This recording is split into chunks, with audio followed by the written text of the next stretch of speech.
Hi, hello. My name is Giovanni, and we are dissecting a cow eye today. And I have my good friend Sean, who's my roommate at UCLA, and thankfully he's here to help me with the dissection process. And as he's dissecting it, since if I tried to dissect it, I would probably destroy the whole thing. So he's gonna do the cutting, and I'm going to do the explanations and of the different eye components and the functional implications that they imply. And then while we are dissecting a cow eye, I will discuss different, like medical conditions and associated with the human eye, just to keep that in mind. Okay, so the first thing I noticed right off the bat is that the cow eye is huge, which is good, which helps in aiding in the dissection so that we can actually see what we're doing. Oh, and then just so you know, I am using this magnification device to assist me in seeing the eye up close with a closed circuit camera. All right. So the first thing that we have here on the eye, surrounding it entirely, is the muscle. And the muscle is pink and white, and it protects the eye and keeps it in its place inside of the eye socket and gives the cow eye its movement. So human eyes actually have 6 muscles that allow it to move in virtually every direction. You can almost do circles with your eyes. The cow eye, however, only has 4 muscles which allow it to move laterally and vertically, left, right, up, and down. Okay, and so we will now remove the fat that surrounds the cow eye.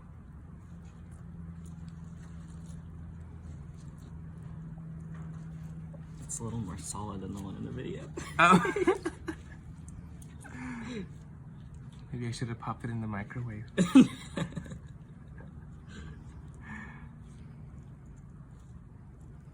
It's so tough.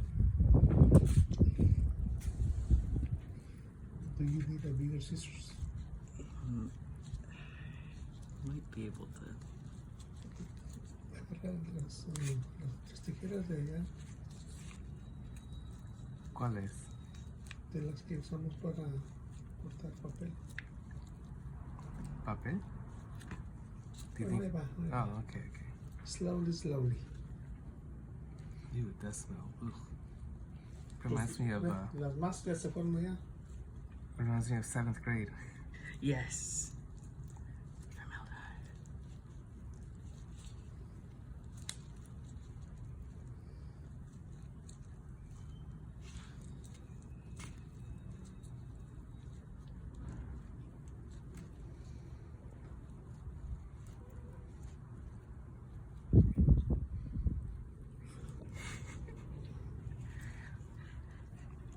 Thank you for your patience, folks. We'll be right with you. Just sawing through with these tiny little scissors. Well, this is part of them. It's part of the process. Yes.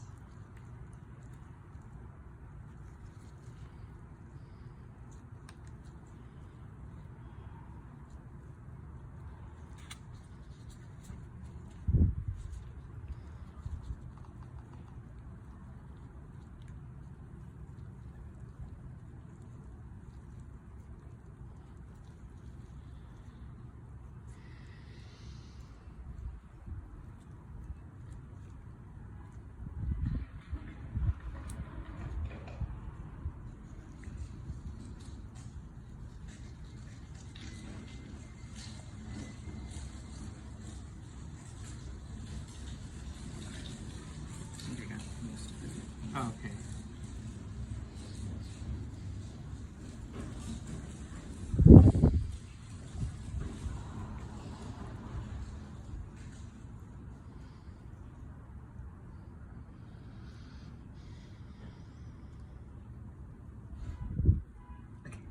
Okay.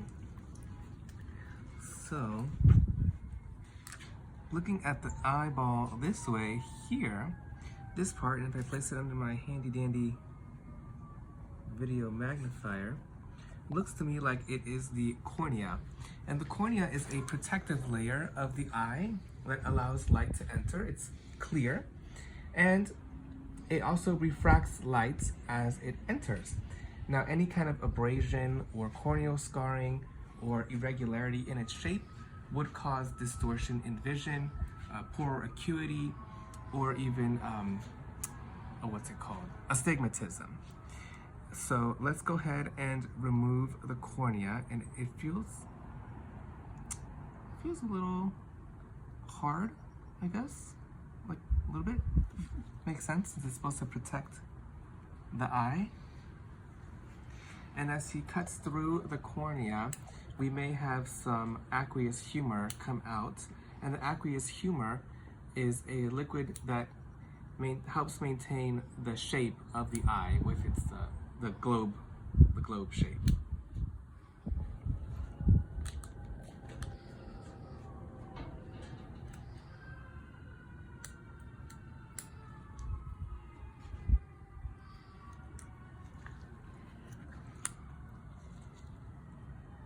You can see it's coming out.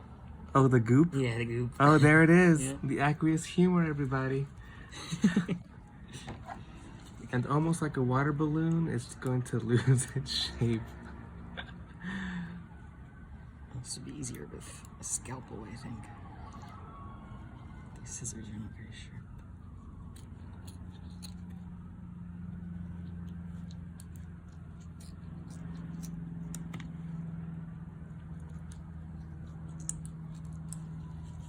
Oh dear, we're attracting flies now.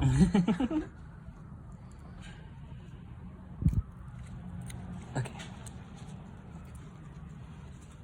So I cut around the cornea. Oh, okay. So now we'll do the sclera.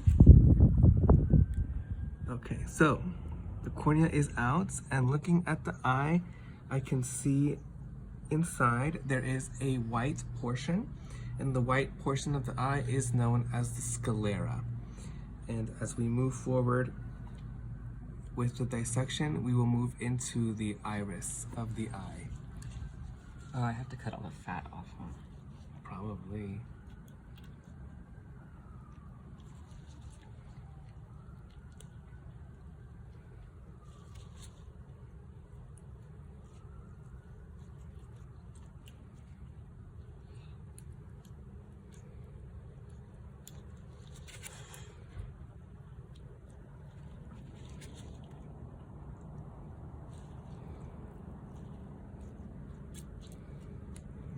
They're just not sharp.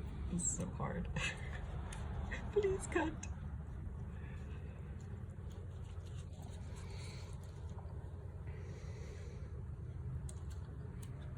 Okay, fine.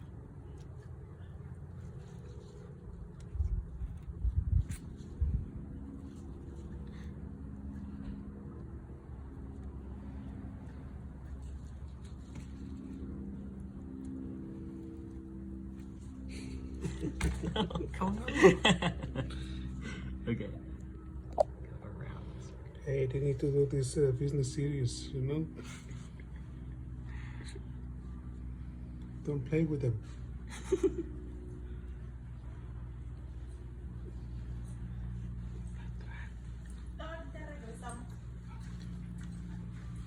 Estamos en un experimento.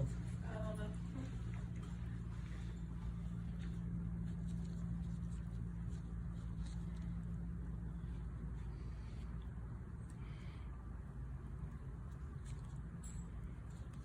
don't know how to get it off without tearing it all apart. Just take your time, you know, it's a surgery, so you need to do it slowly, Yes. step by step.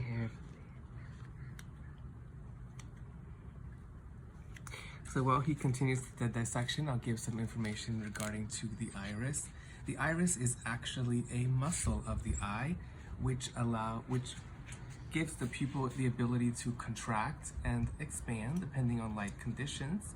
So if there is a lot of light outside or in a brightly lit environment, the iris will allow the pupil, which we'll get to in a second, to open up, allowing more light to enter, kind of like the camera lens. And if the environment is darker, or maybe it's nighttime, the iris will contract, allowing the pupil to close up, expand to allow the pupil to open up and allow more light to enter, helping us see more clearly. Some people might have a condition known as aniridia, which is the absence of the iris in the eye. And when this occurs, there could often be associated with a lot of photophobia or sensitivity to light, acuity of about 20 to 200 or worse, and other health complications as well. So the iris is a very important muscle in the eye.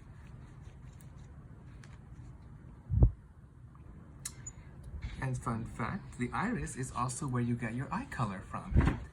Black, green, blue, brown, hazel. Any other eye colors I'm missing? Gray? It's gray in eye color. Yeah. Green? Yeah, you said green. I said green.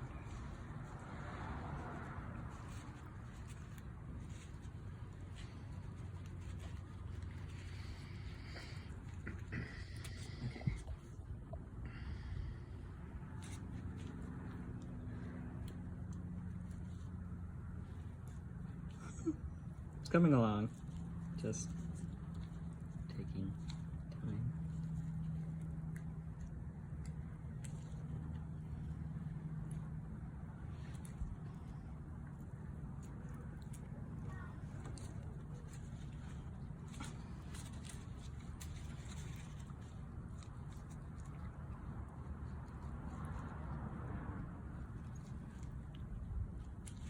Okay, so which part is next?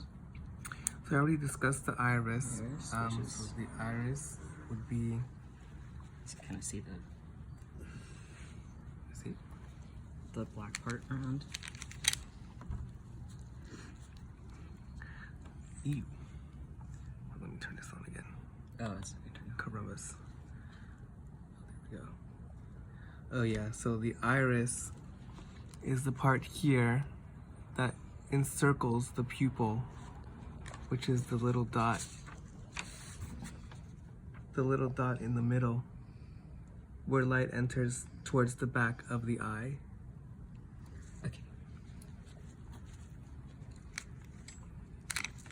And now I cut it in half. Or I think so. that's what this guide is telling me to do. Oh, okay.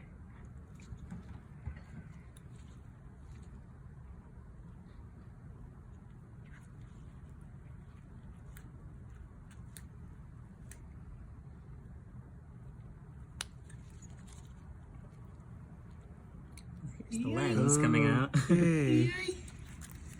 So as this eyeball falls apart, oh my. That's the lens. This is the lens of the cow eye. Doesn't look very clear, but it's probably just dirty. I'm actually very impressed. So this lens feels very hard, almost like a piece of glass. And what's interesting to note about the lens is it's typically hard on the inner part and softer on the outer part. And this gives the lens the ability to bend according to how the eye is focusing. So when you're reading, the lens will bend a certain way. When you're focusing on something far away, the lens will bend a certain way.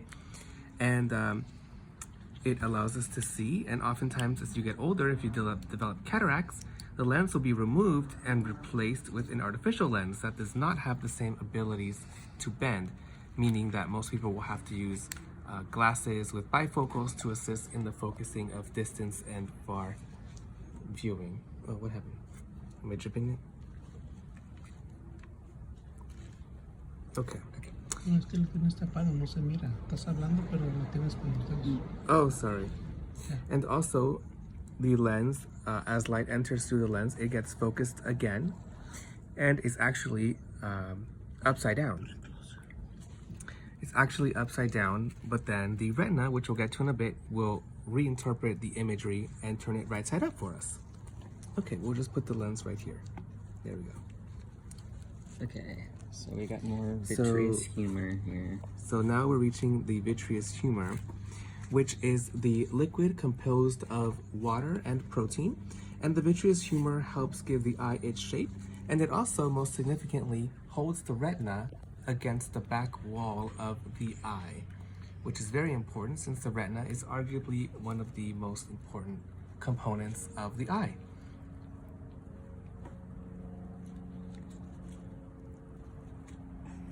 You made it look so easy in the video, but Well, It's she does it for a living. And she has a very sharp scalpel. That's what I'm struggling with. But it's okay. Maybe if I go from either side.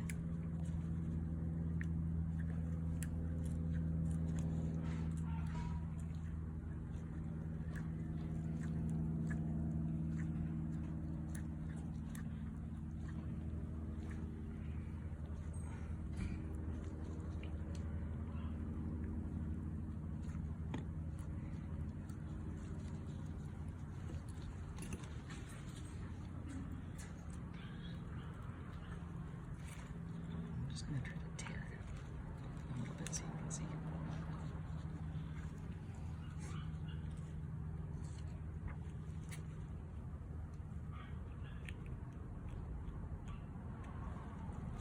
Okay, well, here's some of the iris. Still? I think so. That's the Let's black see. part. Or the iris is the black area that the lens sits on.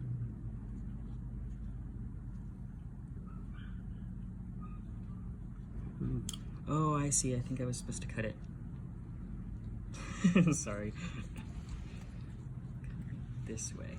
So that's where I made a mistake. Well, I'm just enjoying feeling the iris. Very interesting texture. For It's sure. supposed to be a lateral cut.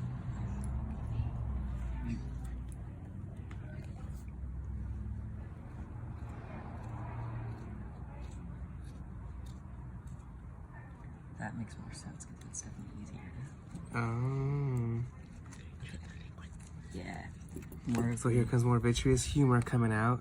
Ooh, look at that. Or there's And it's- aqueous humor or vitreous? And no, aqueous humor is in the front of the eye, okay. and vitreous humor is in the back. And it's more of a thick jelly-like consistency, which if you feel here, it feels like gelatin almost. It's a gel-like clear liquid that allows light to pass through while holding the retina in place.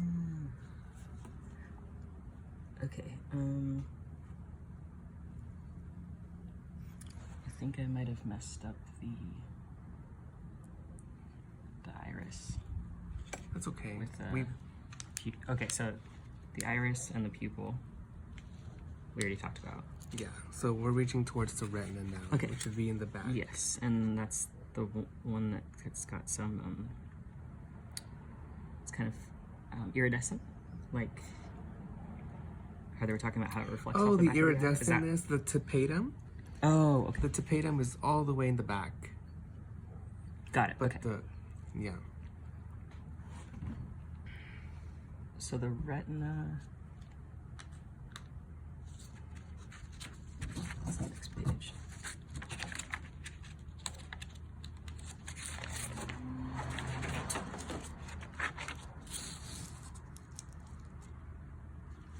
Okay, so that's just this. Okay.